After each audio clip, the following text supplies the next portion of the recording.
You may have watched a lot of videos about the lava flows, and sometimes you notice a strange sound with these craggy, rough lava flows.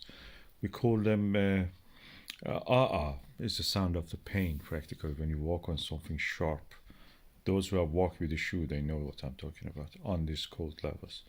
Let's just listen to this one, which is from the Shivelech volcano in the Kamchatka, Russian Far East. Listen, please.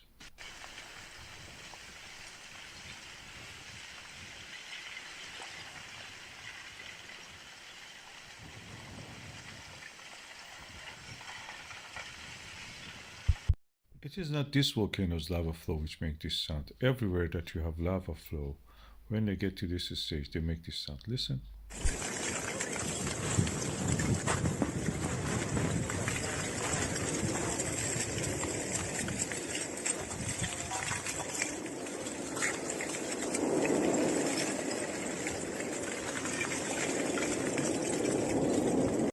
If you have taken your glass bottles to the recycling point, you may remember this is a sound very similar to what you heard. Let's listen.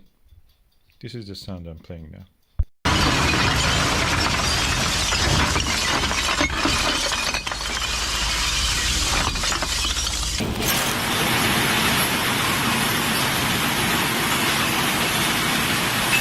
Yes, they are dealing with the same material, glass.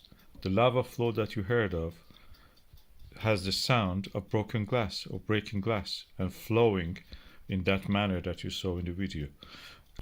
Lava, no matter how it is formed, where it is formed, either on the earth or even not on the earth, in another planet like moon, for example. We have Apollo 15 now here looking at the Hadley Reel, which is a lava tube full of lava, a collapsed roof. This has this kind of material, lava on the earth. You see a lot of glassy material, even the flow pattern you can see on top of it. This is practically glass. Lava is mainly consisted of glass. The glass which has not the time to actually form a crystal, and it can carry crystals inside it, as you can see in this video, in these images, is in the normal light and cross-polarized light. The black part is the actual glass material. You see a lot of other crystals in this, but the main mass of it is glass. The glass appears dark on the cross-polarized light. The lava is made of this glass. That's the reason this makes this strange sound.